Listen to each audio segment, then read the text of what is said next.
basically what Jethro told Moses what to do. The training that I'm about to outline for you is actually PC training that I put together for the various LDs that are willing to have us. Now, I'm going to spend a little over a half hour with you, and this training in reality is 4 hours long. So you're going to get just the tip of the iceberg, but I think when you see what I put together, you'll see the direction that we need to go. Gone are the days when we think we're just going to set up a booth and win back America.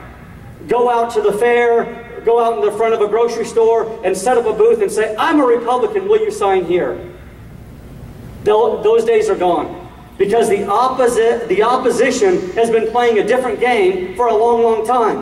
While we're worried about winning the next election, the other side is worried about what? Winning the hearts and minds of America's kids. You got it. While we're worried about the next election, the other side is worried about winning the next generation. It's that simple. And you don't win the next generation by standing out saying, will you sign this? I will tell you that's part of it. That's part of it. You have to have people that are going out there that are knocking doors and getting people to register and informing the public and getting them to sign petitions. I get that. That's important. But there's something bigger going on that we need to really embrace and start to engage the culture in some pretty serious ways. Going on the offensive, stop playing defense. And I was in a school last week. We're just having so much fun going into these public schools. And the reason why I enjoy doing it so much is because I've been told over the last 12 years, you can't get into public schools. And yet we continue to go in week in and week out and we just have a great time. So I have to show you this email that I shared with them. A student accidentally sent this email to me. This is great stuff. And so I got up in front of this group, a couple hundred kids, and I said, you know what, I'm going to read this. I don't know how I got this, but I want to read this, and should I call out who it is that did it? And the students go nuts. Absolutely, we want to hear who wrote this. And here's what the email said.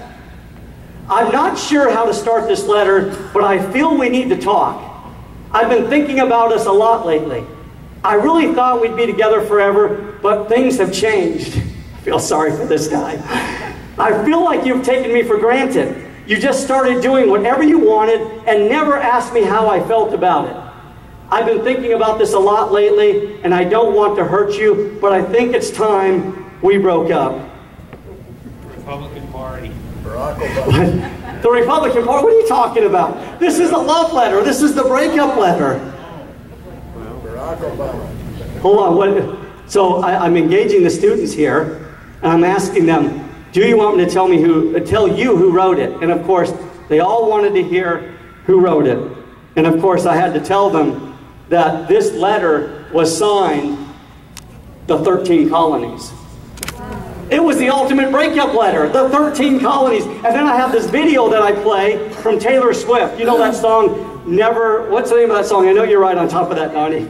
Never gonna, we're breaking up and I'm never gonna see you again. Then I play that little song for them. Now listen, that's going on the offensive in these public schools because they're being taught that these ideas are outdated, that history does not matter, that the founders were just a bunch of bigots and racists. And now what have you got? Not only do you have a burning constitution that we open up and they're saying, whoa, what's this? But you've just got them to listen. We're getting them to listen, and we've got to go on the offensive in our schools just as we do on the streets with our neighbors, with our family members. So I want to talk about some things here. And I want you to take a look. See if I get my PowerPoint up and rolling here.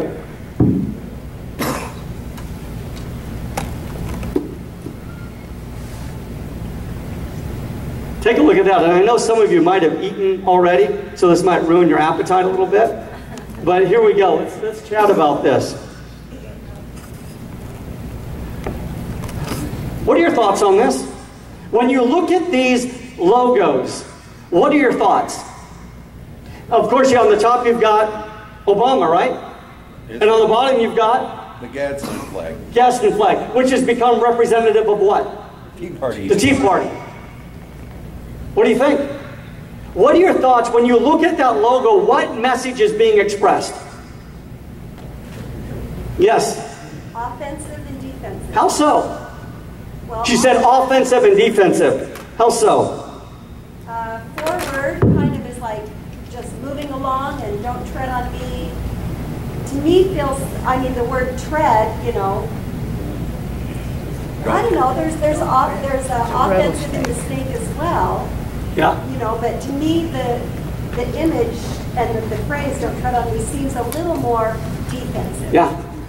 I think this is interesting to look at. On the top you have an image that says, we're going forward, we're not standing still, we're coming after you, we have ideas, and we want to make sure you hear our ideas. And if you don't want to hear them, we're coming in anyways. You're going to hear the ideas whether you like it or not. Hope and change, we're going to make sure you understand what hope and change is. And yet you've got another logo that really stands for a more defensive posture.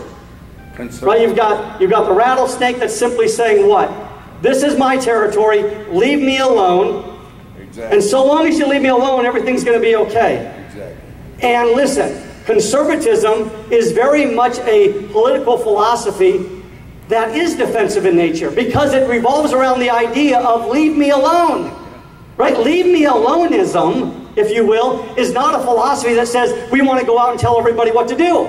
It defies the very idea of leave me alone. But what we've got to do differently is take these ideas of we want to be left alone and go out and now start to talk about these ideas. Because if we don't talk about these ideas and get people to think differently about the way the world operates, we know what the other side's doing. They're moving forward. They're moving forward and they're coming into our territory, into our neighborhoods, into our schools. They're operating through the media to really have an impact that is significant. And they've had an impact over at least 100 years. They've taken the offensive and we're sitting back and we're dealing with this idea of bigotry. You're a bigot. You're a racist. You're a misogynist. You're all of these things, and we continue to play defense because we just want to be left alone. We don't want to argue. We just say, go back and do your thing. Just leave me alone. And we see what that's gotten us, haven't we? Yeah. So let's talk about this. I'm going to have you work this for me, Donnie, because it's...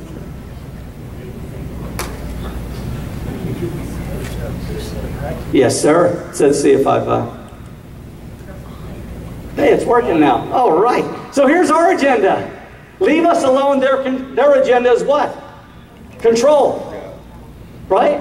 That is their agenda, is control. To really talk about how government knows how to live your life better than you do. You don't have enough food on the table, we'll provide it for you. You don't have adequate housing, we'll provide it for you. You don't have health care, we'll provide it for you. But what is really going on when they provide those things for us? It's all about control. And I'm going to teach you some techniques here a little bit later on, for example, on racism.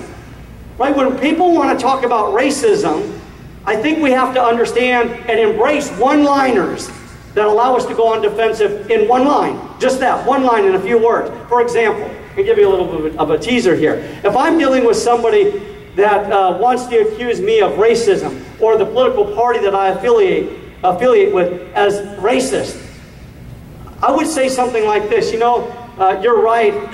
There's no way that the Democrats don't understand the incredible damage that they've done to the black community over the last 50 years. What have I just done? Turned it around. I've just turned it around. You know, let's talk about the damage that you've done. Let's talk about the out-of-wedlock rate that has occurred. 50 years ago, the out-of-wedlock rate within the black community was about 15%. In 2014, it's sitting at 70%. Whose policies facilitated that? It wasn't the Republican Party's policies that facilitated it. That was the Democrat Party that did that. And we can go back and we can prove those things. But you see what I did? And you see what we need to do? Put them on defense. Because listen, this is a very simple concept that we all understand. Have you ever been in an argument with somebody that you know is about to clobber you? We've all been there. You're like, man, this guy knows this topic a lot better than I do. And what is your reaction in dealing with those things? We do it all the time because we're human beings. We reach for the conversation stopper. The conversation stopper, the thing that will just stop them cold in their tracks. And what is that generally? It's name calling. It's name calling because now they're going to defend the idea that they're not that thing that you just called them. And that's what we do. We've got to learn to take that name that we've just been called and say, no, let's talk about racism. Now, let's talk about who really is engaging in the war on women. And it's that sort of thing. So let's move on. A minority. A minority willing to push an agenda will always dominate a majority that just wants to be left alone. Think about that. A minority willing to push an agenda will always dominate a majority that just wants to be left alone. And I can prove it. Who here has kids or grandkids? Nearly every person here. You know what I'm talking about. I go into the store and I've got my 5-year-old daughter or my 7-year-old boy, and I said, you know what, it's been a long day. I just want to get out of here without a fight. I don't want any problems. I just want to go in and get the milk and bread and we're going to go on our way. What just happened? What just happened? My children are now in a position to control me. Because they know that I want to get out of there without a fight, so what are they going to do? They're going to put up a fight until they get the candy bar. That's exactly what goes on. That's exactly what's going on here. It's a minority recognizing that we just want to be left alone. And if we embrace that idea of wanting to be left alone, all they've got to do is come in and start demanding things from you. And once you start to compromise, say goodbye to your liberties. And this is important to understand. You know, for the last 100 years, we've been compromising our liberties away. And you know, some of you, I have to tell you, this is a great story. John Brewer, can I just tell the story? No. So, Arizona Federation of Republican Women. Any individuals here associated with the Arizona Federation of Republican Women? Great organization, great group. They asked me to come up to their annual convention up in Prescott last year to speak. This was great stuff because the other speaker was the governor. And what was even better is I got to speak last. That's great stuff. And even better than that, they convinced her to stay there while I spoke. And I never called out the governor. Never called her out. But the essence of my speech was this: stop compromising our liberties away. And here's what happens. The other side comes to the table. You've seen it before. They come to the table and they say, for example, we want to ban your guns. We want to take away your guns. Donnie talked about it last week. Dianne Feinstein, we have her on video in the 1990s, said if she had enough votes, she would have ensured that not one American had legal possession of a firearm. She said that. You can go look that up on YouTube. This is not some conspiracy theory. This is what she said. And so what do? They come to the table and say, we want to get rid of all your guns. And what do we say? No, hold on, not so fast. And then what do they say? Let's compromise. And we come to the table of compromise. And what do you end up with? You end up with universal background checks. You end up with limitations on magazine capacity. You end up with things like that are going on right now. Prohibition on body armor. Right? You have a Democrat out of California who is now proposing that body armor be banned across the board. Okay, this is what you get when you have conservatives that step up to the table of compromise. The question is, when are we going to go on the offensive and start mandating that the opposition start compromising? You know, things like Department of Education, EPA, the NSA. Those are things that exist because we've compromised our liberties away. And the only way you start to win back these things is to bring them back to the table of compromise and saying this is the way it's going to be. And listen, I know it sounds easier than it's actually done. It's easier said than done. I recognize it. But until you have a group of people that recognize the strategy that we have to undertake, it's going to be the same old nonsense over and over and over. We're leaving Washington, D.C. unguarded to a large degree. So going back to this, a minority willing to push an agenda will always dominate a majority that just wants to be left alone. And I think that's exactly right. What is our strategy? We're summer tourists to politics, aren't we? Aren't we summer tourists to politics? Okay, maybe you're not, but the overwhelming majority of conservatives are summer tourists to politics. How do we know it? Well, because every time an election cycle begins, what happens to the numbers in the Republican Party at their weekly or monthly meetings? What happens to the numbers at the Tea Party? What happens? The numbers start to climb. And what's going to happen after this November? If history is any indication, the numbers will start to drop. Because we're summer tourists. We wake up every 2 or 4 years to come and fight the battle. The thing that is important to recognize is what the strategy is on the other side. Their strategy is to dominate cultural and political institutions as well as the narrative. And in order to dominate political and cultural institutions, what must you do? You cannot take vacation. You cannot be a summer tourist to the culture. You are eating and breathing and living this stuff day in and day out.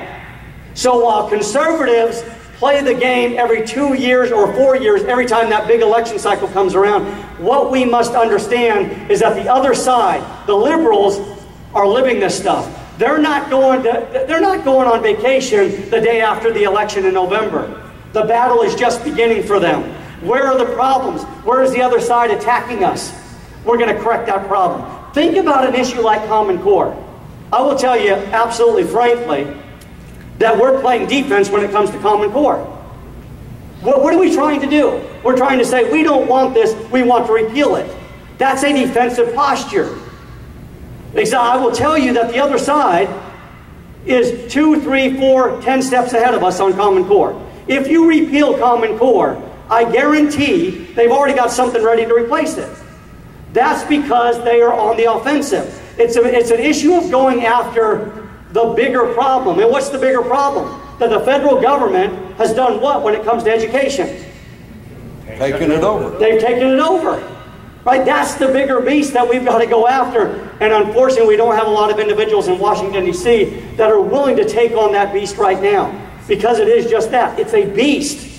But we've got to continue to flog the dinosaur with a feather, if you will. Right? Isn't that what we got to do? Well, you can write that one down. That's a great Shainism, by the way. Flog the dinosaur with the feather. What am I talking about? Here's what I'm talking about. We are not going to win this battle in 2, 4, 6, or even 10 years. It's not going to happen. And anybody here stands up on the stage and tells you that conservatism and leave-me-aloneism is going to be won back in America in 2, 4, 6, or even 10 years doesn't understand the battle that's taking place. It's really that simple. Because it's, again, election cycle versus the cultural battle. Right? There's bigger issue going on here, and we've got to, number one, we've got to stop compromising those things away.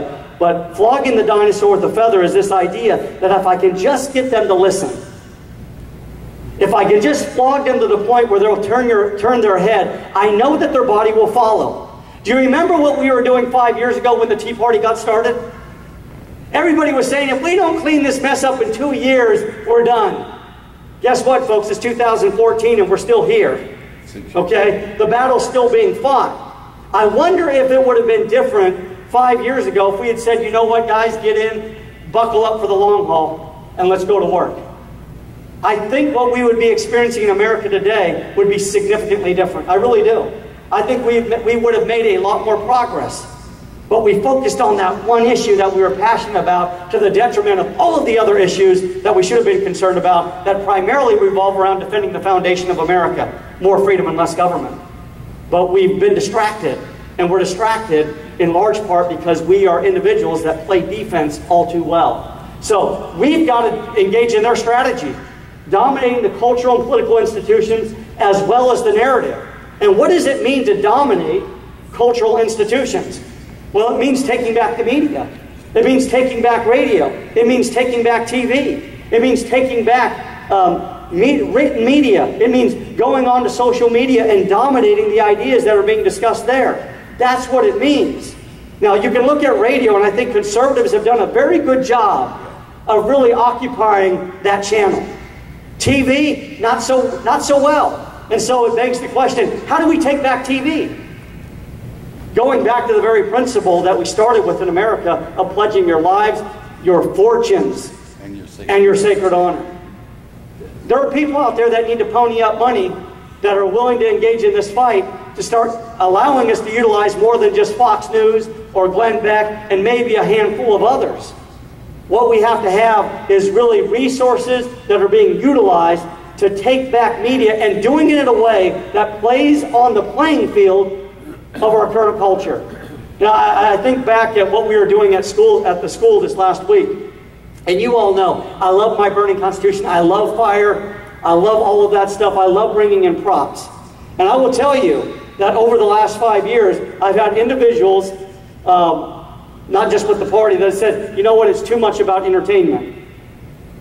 And I simply say this, you better understand your culture before you go about talking about those things, because we live in a culture that wants to be entertained. And if you cannot entertain them and at the same time teach them, you've got the problem, and you're going to deal with that to the detriment of freedom and being able to engage in the culture. All we have to do is look at President Obama and what he's done, can't we? I mean, back in 2008, you all remember what he did when he was nominated?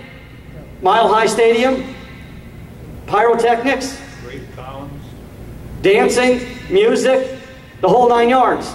And all the kids knew that, hey, they're talking about hope and change, I'm there. What were we doing on that same night? It was right here in Scottsdale. You had the Senator, John McCain, at a Scottsdale hotel, standing behind a podium with a green screen behind him. It's a difference in mentality, it's a difference in approach. One side is playing by the rules of the culture, one side is hoping that they'll take back the culture by doing things the way that they've always done them. It's simply not going to work that way if you want to start winning elections and winning back this country, more importantly, long term. So, this is what we do. This is a defensive posture right here. The other side comes at us and they talk about bailouts, they talk about health care, they talk about amnesty, global warming, taxing the rich, gun control, gay marriage. And what are we over here doing? Pulling our hair out. Isn't that what we're doing? See, I can't believe all of this nonsense. You listen to talk radio throughout the day, and you just want to pull your hair out. Because what are they doing? And I'm guilty of it too. Donnie's more guilty of it. Right? We talk about the problems. And we talk about the problems, and we talk about more problems, and we just want to pull our hair out. Well, I think that's one thing that we've tried to do a little bit differently, is not just talk about the problem, but what does the solution look like, and how do we go on the offensive, given this particular problem? We don't have a lot of conservatives doing that right now in America. They're saying, okay, here's the problem, let's talk about bailouts. Let's talk about health care. Let's talk about gun control and understanding how to take those issues, go on the offensive, not feeling like you're going to pull your hair out, and winning conversation, winning debates, one person, one conversation, one mind and heart at a time. That's really what it comes down to. Stop doing that. If you're doing that, I would probably say you don't understand the issue, and what we need to do together is buckle down and understand the issues together so you're not having that reaction. So, and I'm going to show you something here a little bit later that's going to be, I think, some great help. I want you to understand what's going on in America today to give you some perspective. According to exit polls, 40% of Americans are conservative, 20% are avowed liberals, and what does that leave the other 40%? Independent. Well, I don't want to go that far. And here's what I mean by that. I believe that independence, what I'm talking about is a more conservative or more liberal philosophy, and I believe if you talk with most independents and really grilled them on some of the ideas that we talk about week in and week out, they'd fall on the conservative side. You have independents that are simply discontent with the Republican Party, so now they're calling themselves independent. I get it, I understand it. But they're misinformed. So you have 40% that adhere to the conservative philosophy, you have 20% that adhere to the liberal philosophy, and you have 40% that are uninformed and misinformed. You know when we have this election coming up, and 1 month before the election, 2 weeks before the election, we have all of these commercials being played? Who are they playing those to primarily? Independents. The uninformed and misinformed. Listen, if you had a culture that was so educated on these ideas, our politicians would not spend time utilizing media to persuade individuals because they knew they would know that they couldn't. They simply couldn't do it. They couldn't buffalo the general citizenry. They couldn't do it, but they know that they can because you have 40% of the population. I'm painting with a very broad brush, but you have 40% of the individuals out there that are out there doing what? Working 10-hour days, picking kids up from school, helping them with homework, getting them involved in extracurricular activities. They don't have time for this stuff, at least so they think. And they've established priorities, and they've neglected these things that we believe are important. And so you all know, you've sat down with your neighbors, and what do they say when you sit down with them? Who should I vote for? They're asking you, right? They're the 40% that are uninformed or misinformed. That's why they're calling you. That's why they're emailing you. That's why they're asking you via social media, Facebook, who should I vote for? It's not because they're stupid. It's simply because they're misinformed. And so there are two different approaches here that I'm hoping that you kind of get a grasp onto here. How do we deal with these individuals? Well, if I'm dealing with a hardcore liberal, do I believe that I'm going to convince him? No. Not going to happen, folks. The only time we should be wasting our time with these individuals is when? In a debate. In a debate when I've got an audience. It's the only time. In a debate when I have an audience is the only time we should be messing around with these people. So when you hear people saying, hey, should we go on Anderson Cooper? Excuse my French. Hell yes. We go on to Anderson Cooper. Why? Because I've got an audience. Am I going to convince Anderson Cooper? No. But am I going to have an audience that I might not have otherwise access to? Yes. And let me tell you what happens when you start going on the offensive. This is great stuff. When SB 1062, I think like most of you, I was an advocate of SB 1062, the Religious Freedom Bill. Yeah. I thought the legislators, many of them did us a real disservice when they voted for it and then they ran for the hills. And you had media outlets that could not find hardly anyone that was willing to speak up about it. So it put us in a great position because I said, I'll talk to whoever. We had NBC Nightly News with Brian Williams come out and I interviewed with them. Here was the thing that the individual that I interviewed with said. He says, tell me why your people are running for the hills. And all I could say was, I can't tell you why. All I know is I'm ready to have debate anytime, anywhere. So don't worry about them. We're having this discussion. MSNBC, Donnie, who was it? During this same time, MSNBC contacted us. And this is to illustrate a very powerful point on what it means to go on the offensive. MSNBC calls us, and it's one of their more popular shows. If I told you the name, you would remember. I don't remember. What's that? Hardball? No, it wasn't Hardball. It was a show with so-and-so, and I don't remember his name. But anyways, they called and said, we want to bring you on to interview on SB 1062. You're an advocate. I said, I would love to be on the show. He says, okay, well, producer's going to be calling here shortly, and he's going to do a pre-interview with you. Anytime you do national media especially, they always do a pre-interview because they don't want their host to look like a fool, right? They want to know where you're coming from. So I do this pre-interview out in the parking lot in Uptown Phoenix. And I'm telling you what, folks, I'm excited. I'm pacing back and forth. And I'm talking to the producer, and I got this adrenaline going. I said, I just can't wait. And so after about 15 minutes, the producer says this. He says, Mr. Krauser, I have to say, you're really articulate on this issue. And I said, you know, I'm just honored that you're allowing me to come on the show and that I'm going to be able to talk with whatever his name was. He says, you know what, we're going to give you a call. In a couple hours, the show is going to air, and you're going to be on, and we look forward to having you. They gave me all the information. I'm ready. I'm ready. What happens about a half hour before that show is supposed to air? So sorry. Sorry, we don't need you. We don't need you. You're not going to be appearing. That's what happens when you go on the offensive. Is individuals, they don't want to have the debate. You all know the story about Michael Seidman. Michael Seidman's the guy who came out on ABC in January 2013 and said the Constitution's outdated. It's evil, it's archaic, and he wrote a book on it. We flew out to Washington, D.C. to see him. And we challenged him to an open debate. What was his response after 2 months? No, thank you.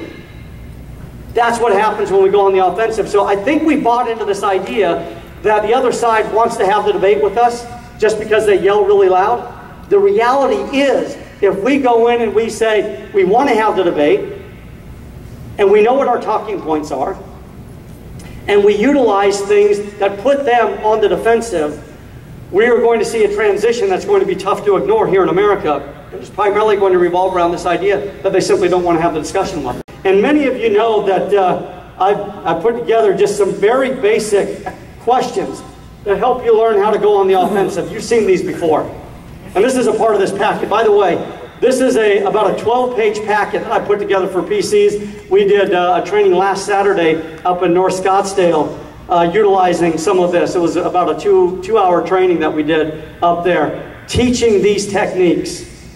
And I call this Operation 323. I believe that I could teach you 8 principles that would turn you into a constitutional fighter pilot, if you will. Just with some very simple ideas. These 3 questions right here are the questions that I use every single time I go onto a college campus. You know that we're going to Columbia University in 3 weeks. I will stand in front of about 500 students and ask these questions. And they think the crazy guy's coming in. They're about to see who the crazy one is, right? We're going to have this conversation. We're going to invite the debate. It's not going to be a monologue. We're going to have a dialogue. Because do you want to be told what to do? You can take virtually any issue with your neighbor, your family member, friend who disagrees with you, at least so they think ideologically. Have this conversation with them. This message, folks, is so easy to sell, it's ridiculous. What we believe in is incredibly easy to sell. And so we're talking about not being told what to do. Have you found anybody who wants to be told what to do? Yet to have it happen. Yet to find that person. Do you believe government should follow the rules? Yet to find that person that doesn't believe government should follow the rules. Should you be able to keep the fruits of your labor? That's a fun one. Especially when you start talking about a bunch of liberal students on a liberal college campus. Let's have the discussion. Because many of them want to debate that 3rd point, but they won't debate the first 2 points. We've got to have that conversation. And so, you talk about these 3 principles. You move into basic immovable peers. We could spend some time talking about Woodrow Wilson and what he's created in this country and how we start to counter that, which he's caused, really got this cycle, this vicious cycle going back in the early 1900s. And here we are in 2014 dealing with that cycle.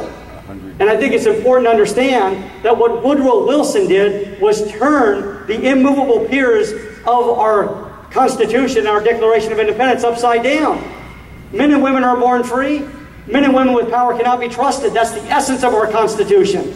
Yet what do liberals tell you, the hardcore liberals?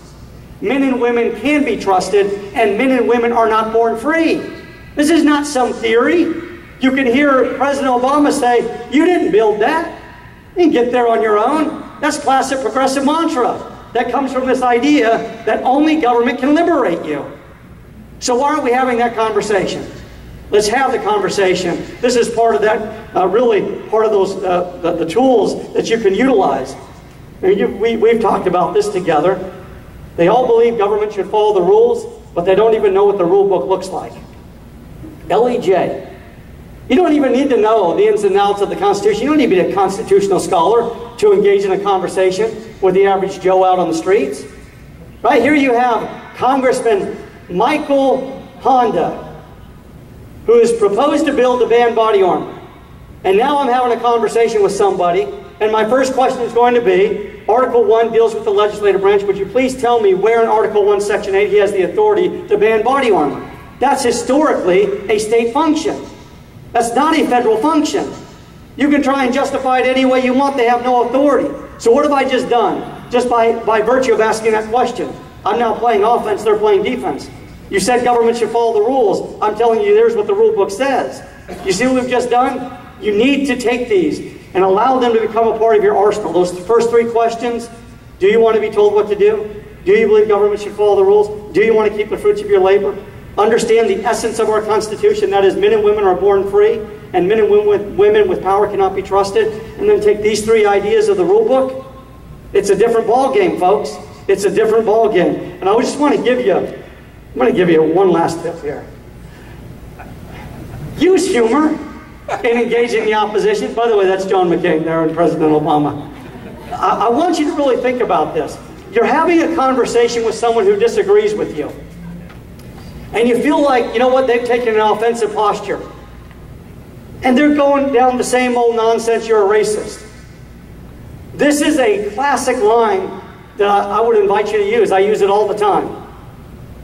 You guys really need to come up with some new material. Really? That's what we're going to talk about? I mean, that stuff is old. I've heard this stuff over and over and over again. You can use humor in a way that will put you on the offensive. You know, in this packet here, I outlined a few of them. Let me read this to you. You're in an argument. Just come up with a few lines that you can use. I had one written down here. Wow, that's a bit deep. That's really deep. Did anyone see the news last night? What am I doing by simply making short work out of their argument? I'm telling them that it's not worth my time to address the issue that they've just thrown out in front of me. Really? I'm going to get worked up over that? Number one, it's old. You guys need to come up with some new stuff. But I'm not going to take the time to respond to that. Let's talk about the real issues. You know what the real issues are? Real issues are personal responsibility. Government should have to follow the rules, and people should be able to keep what they earn. Those are the real issues in this country. Why don't we talk about those things? Do you believe government should follow the rules? Right? It's those sorts of things that allow us to deal with the average American here in America and really allow us, more than that, to educate them. This is why I have hope. The reason why I have hope for America is because I've had a little bit of that opportunity to spend time on these college campuses. They're the people we're concerned about, aren't they? All I can tell you is my personal experience. And my personal experience is this. When you build relationships with people, and they trust you enough to have a conversation, and they put down that shield, we have an incredible opportunity to start getting them to change the way they think about America. It's happening all of the time throughout America. It's happening every day. Those are the things that I'm encouraging you to start to do something more than what you've been doing. Step up, do something more. Commit the time and energy to learn these ideas. I'm more than willing to share these things with you. I mean, this is just the start of a book that I want to put together to really equip people how to use these tools. So with that being said, understand that we are America. We can make the change. And ultimately, if change is going to happen, I'm talking about real change, real restoration, it's going to start with us. Commit tonight to do something more than what you've been doing. Thank you so much.